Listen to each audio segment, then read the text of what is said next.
Halo, selamat pagi Traders. Perkenalkan, saya Dahna Marta, Technical Analyst BRI DS.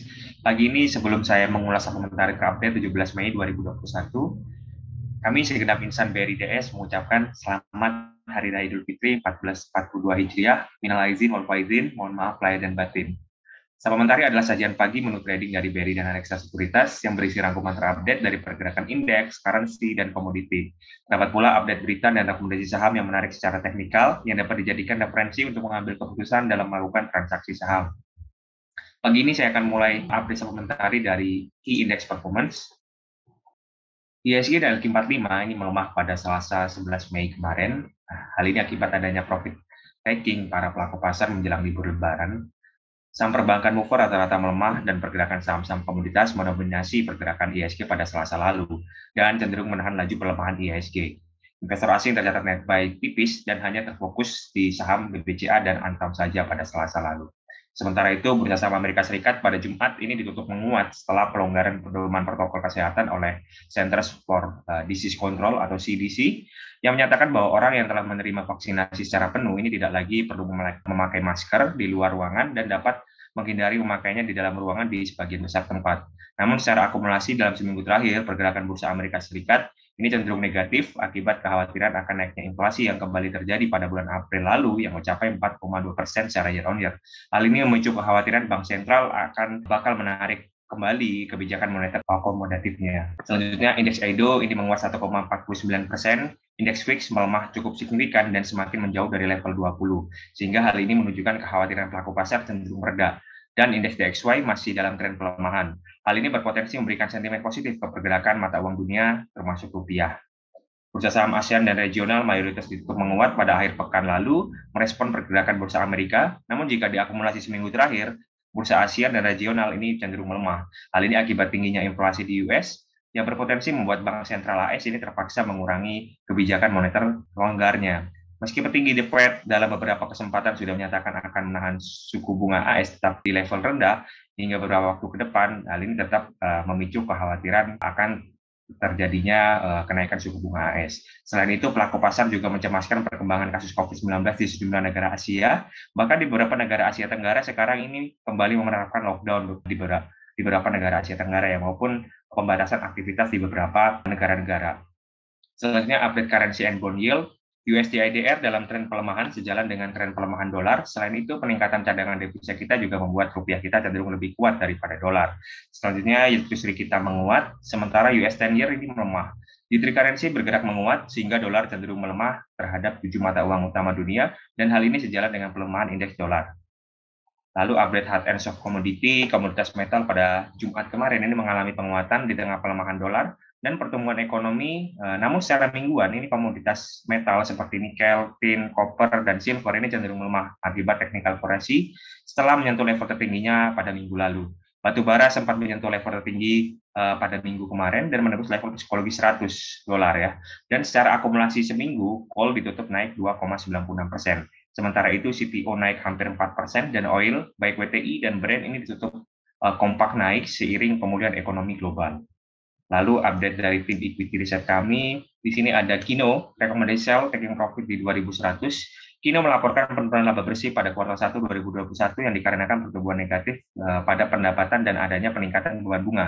Meskipun kami memperkirakan kinerja Kino secara kuartal akan lebih baik, resiko volatilitas terhadap laba bersih masih akan tetap terjadi. Sementara itu, penjualan dari segi minuman pada bulan Ramadan diproyeksikan akan menunjukkan peningkatan. Namun kami melihat penjualan dari sisi bisnis personal care item ini masih akan menghadapi banyak tantangan. Selanjutnya ada Indosemen Tunggal Prakasa, rekomendasi buy taking profit di 16.800. INTP mencatatkan pertumbuhan penjualan pada April 2021 ini sebesar 1,27 juta ton atau naik 10,8% secara year-on-year atau turun 10% secara month-to-month yang didukung oleh peningkatan volume penjualan untuk pembangunan infrastruktur dan dimulainya proyek-proyek baru menjelang libur Lebaran. Secara year-to-date, INTP berhasil menjual sebanyak 5,1 juta ton atau naik 3,3% secara year-on-year. Penjualan tersebut mencapai 30,6% dari Q2 2021 target kami dan masih sesuai dengan target pertumbuhan kami pada 3,5% secara year-on-year. Lalu ada Harum Energy, ini rekomendasi sell, taking profit di 3.400. Harum membukukan laba bersih sebesar 17,6 juta US dollar pada kuartal 1 2021 atau naik 2.044,4% secara year on year atau turun 47,1% secara kuartal dengan kontribusi laba bersih dari bisnis utama yaitu 10 juta US dollar didukung adanya kenaikan harga batu bara sehingga ASP terjaga dan penurunan pada stripping ratio sehingga membawa penurunan pada biaya produksi. Hal tersebut di atas ekspektasi para analis dan konsensus terutama pada ASP yang lebih tinggi. Peningkatan OB overburden removal ini sebesar 10% secara kuartal dari proyek Mahakam Sumber Jaya dan karya usaha Pertiwi naik 20% secara kuartal, mengindikasikan adanya kenaikan produksi batubara pada kuartal 2 2021. Kami memproyeksikan produksi batubara menjadi 3,6 juta ton, naik 29,7% pada full year 2021 ini dengan valuasi yang cenderung lebih tinggi. Dan kami mempertahankan rekomendasi sell, namun meningkatkan trading profit menjadi 3.400 dikarenakan kenaikan asumsi ASP batubara. Selanjutnya ada Tower, ini rekomendasi buy dengan profit di 1.500. Tower berencana untuk mengakuisisi 2 perusahaan tower lagi. Salah satunya adalah STP Tower yang valuasinya diharapkan bisa menarik karena perjanjian sewa lahan dan towernya sudah mendekati akhir periode. Tower mengalami kenaikan pertumbuhan organik yang solid pada 2021, yaitu tumbuh 8% secara year on year, sedikit di bawah estimasi kami, yakni 10% secara year on year. Hal tersebut disebabkan oleh penurunan penetrasi 4G dan kecepatan internetnya. Saat ini Tower melihat adanya potensi upside dari peningkatan penggunaan internet 5G dengan penambahan spektrum 2,3 GHz oleh Telkomsel dan Friend. Untuk detailnya, Brady bisa download komentari di official Telegram kami, dan linknya ada di caption di bawah ini ya. Lalu, update trading ideas pada hari ini, ISG secara teknikal diprediksi hari ini bergerak konsolidasi cenderung melemah. Indikator yang masih di positif cenderung konsolidasi. Indikator stokastik netral cenderung konsolidasi. Indikator RSI netral melemah. ISG diprediksi bergerak di rentang 5.928 sampai 6.116. Lalu beberapa saham yang menarik secara teknikal ada CTRA. CTRA rekomendasi buy, trading range di area 1.105 sampai 1.220. Volume transaksi meningkat di atas rata-rata pada Selasa kemarin. Indikatornya masih di positif cenderung konsolidasi. Indikator stokastik netral golden cross dan RSI-nya netral menguat. Lalu ada LPPF trading buy, trading range di area 1.645 sampai 1.810. Lalu ada Tower trading buy, trading range di area 1.140 sampai 1.215. Lalu ada UNTR trading range di area 21.175 sampai 21.900. Dan yang terakhir BTBS rekomendasi sell trading range di area 3.030 sampai 3.300. Dan update stock pick untuk trade rekomendasi yang memiliki rentang waktu hold position kurang lebih 30 hari. Di sini kita mempertahankan Gudang Garam, Tower, CTRA dan Bank Mandiri ya. Rekomendasinya sell untuk Bank Mandiri.